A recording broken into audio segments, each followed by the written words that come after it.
y'all, and happy Friday. Welcome to the Happy Hour Express edition of the Stripe Show podcast.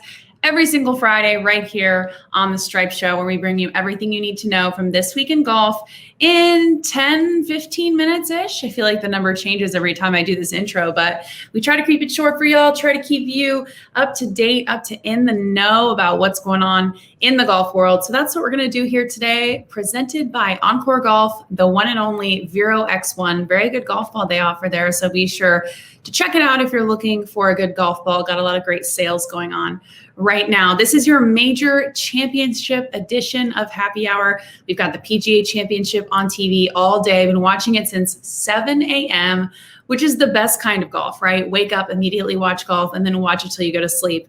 You'll love to see it. I'm coming at you live from my new office. So yeah, your girl got an office. So pretty exciting. If you're watching this on YouTube, hi and welcome into my office. You're officially the first client I've had in my office so far. So we've got the PGA Championship at Kiawah this week. Not as much carnage, quote unquote, as we were expecting, as I would like to see, as anyone would have liked to see. Wind is definitely expected to kick up more on Friday afternoon, which it's Friday afternoon now, hence why I'm yawning, because we have finally made it to the weekend. And man, I cannot wait to sit on my couch and do absolutely nothing except tweet up a storm all weekend. So the wind is expected, as I said, to pop up late Friday afternoon. So I think, we talk a lot about, there's a lot of talk online and on Live From and on those kinds of shows about tee times, right? About how you could go early, late, you could go late, early, and sometimes you could really get the short end of the stick on that.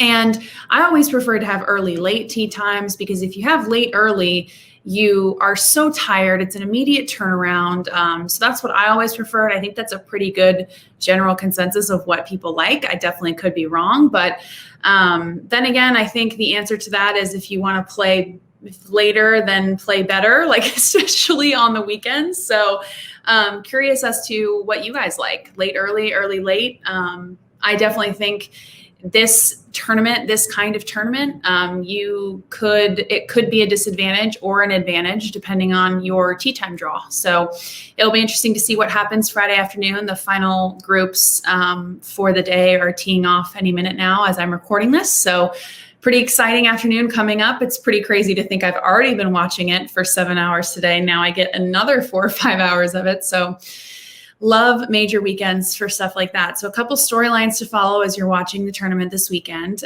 First, we've got PGA invitee John Catlin was the first player to be penalized for slow play in a major championship in nearly 8 years on Thursday. Now, I kind of found this hard to believe when I was, reading about this online and seeing it when it happened on Thursday, but we talk so much about slow play, and there for a little bit during the beginning of the pandemic when basically everyone was just on their phones complaining about everything, I felt like slow play was all we talked about.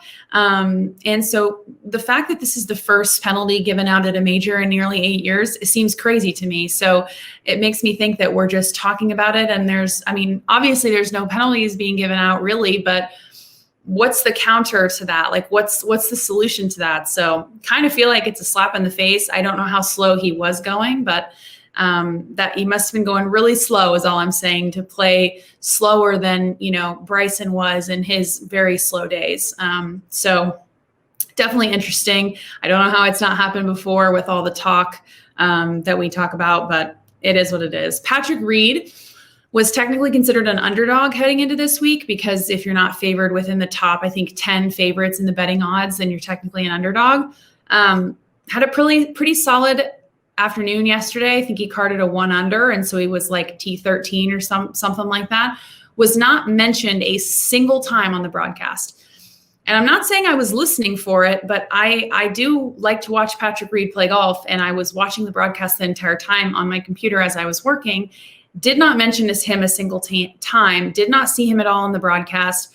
So wondering what that was about. I just think it's very strange. There were a lot of players up there who I felt like we were watching that weren't playing as good as some of the ones that we never got to see. So not sure what that was about. I still think that I hope Patrick Reed plays well for today and the rest of the weekend, and that he can I really want him to win. So hot take, he's who I picked to win. So we'll see. But I really would have liked to see some of his round on Thursday is all that I'm saying. And then I'm not even going to go super into this, but Jordan Spieth is still walking in putts and talking to his golf ball more than anybody I know, anybody I've ever seen, anybody I've ever played with, anybody I've ever watched on tour. I get so tired of listening to it. I can't even stand. And I like the guy. Like, if you guys don't think I like him, then you're not listening. You haven't listened to anything that I'm saying. But do I think that he should whine after every single shot? No, I think it's annoying. So another note, just giving you all the storylines about what's being talked about this week. Dustin Johnson looks like he's probably going to miss the cut, which is pretty insane to say because this will be a second major cut of the year missed. And after the 2020 that he had, after, the PGA Tour came back after the pandemic, and he was pretty dominating on the PGA Tour. I think that's just crazy to think about, the fact that that's a reality, that he's going to miss those 2 back-to-back majors. So pretty crazy. He's clearly going through it right now with his swing or his, God knows what it is, but maybe it's the wedding planning. So who knows? But on a good note, Phil Mickelson started off pretty uneventful on Thursday, had a late push there within the last couple holes. And now, as I'm recording this, he is the leader in the clubhouse before the afternoon wave tees off. Now, as I mentioned, the afternoon, the wind is supposed to kick up. Who knows how that's going to affect anything. Brooks Koepka was among the co-leaders yesterday at a few points, and then Corey Connors was leading overnight, and Corey Connors did not play very good today. So we've still got Brooks out there who could make a run depending on the weather. But Phil Mickelson is close to doing something that hasn't been done in 55 years. According to the PGA Tour, they tweeted this. They tweet a bunch of cool stats. Mickelson would be the first player 50 years or older to share the 36-hole lead at the PGA in 55 years. So that's a crazy stat. I don't even know where these stat people come up with this stuff, but I think that's a really cool stat. I would love to see that happen, but to think that his score would have to hold up for an entire other wave of players, I don't know. I think that would be pretty tough to navigate. But and then if you've seen anything on Twitter, you've watched the broadcast at all, a lot of the buzz has been about the fashion at the major. There's a lot of crazy Nike shirts, a lot of crazy Under Armour shirts. And I just think it's so funny that this always happens at the majors. And I think it's funny because we play right into it and we talk about it exactly like these companies want us to do. Me, for one, I think the color block shirts are kind of cool that some of the Nike guys were wearing today. So I'm a fan of those. Rapsodo Mobile Launch Monitor. Improve your golf swing today. Pro level launch data in the palm of your hand. It is very accurate, within 2% of a $20,000 unit. The Rapsodo MLM app automatically tracks stats and stores video with Shot Tracer, helpful for club gapping and understanding true distances for each club. Rapsodo MLM provides immediate feedback, data, and creates a better practice environment, not mindlessly hitting balls. Extremely portable, cases about the size of a rangefinder.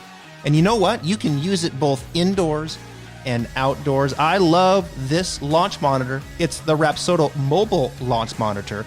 Check it out at rapsodo.com, rapsodo.com, rapsodo.com. The Baton Rouge Regional, NCAA Women's Baton Rouge Regional, we talked about this last week. It was canceled. I gave you the whole story last week. If you don't know it, look it up. NCAA got roasted, rightfully so, after canceling the tournament due to bad weather. So the guys at Barstool stepped up, specifically Riggs, who is, one of the most prominent guys in the Barstool golf side.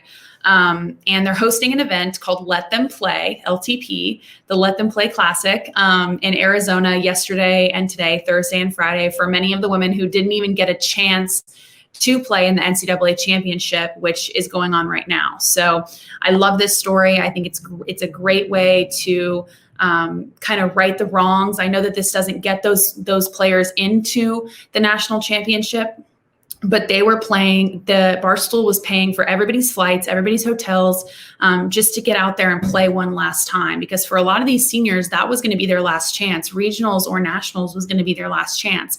And I think that this is a great initiative by Barstool. It's a great way to step up and make a difference, specifically in the women's game, because of, they do sometimes get a bad rap for things on the women's side of sports and the women's side of life in general. So I think this was an amazing step forward. So I really just want to props to those guys for stepping up and doing the right thing and really doing it so fast. I mean, that was within a week and these girls are already playing out there. So I've been loving watching the coverage of that. I think it's been so much fun, and really glad that these women got to have a last stab at things, even if it doesn't mean going to the national championship.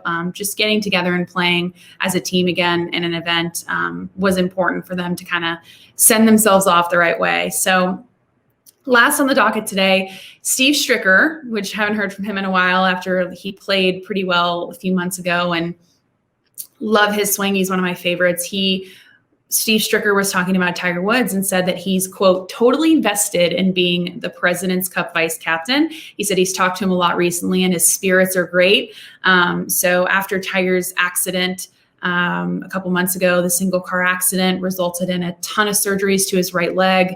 I love to hear that. I don't know what the reality of that is, if that's actually something that could come to fruition, but I think it's super exciting to think about Tiger Woods being at an event again at all. But we haven't heard from Tiger in a little while after that photo he posted in the boot. So I'm curious if you guys think if Tiger will ever compete again, and if he will compete again, will he win again? So just would like to start that conversation back up. I know we talked about it a lot when we were looking at the photos of his crashed car and stuff like that, but I'm curious how you guys feel now. So do feel free to tweet me and let me know. But that's pretty much all we have for today. Like I said, PGA Championship this week. We've got the NCAA tournament for the women right now, and then we've got the NCAA tournament for the men next week. So really good couple weeks of golf. I would definitely encourage you to watch the NCAA tournaments if you weren't planning on it.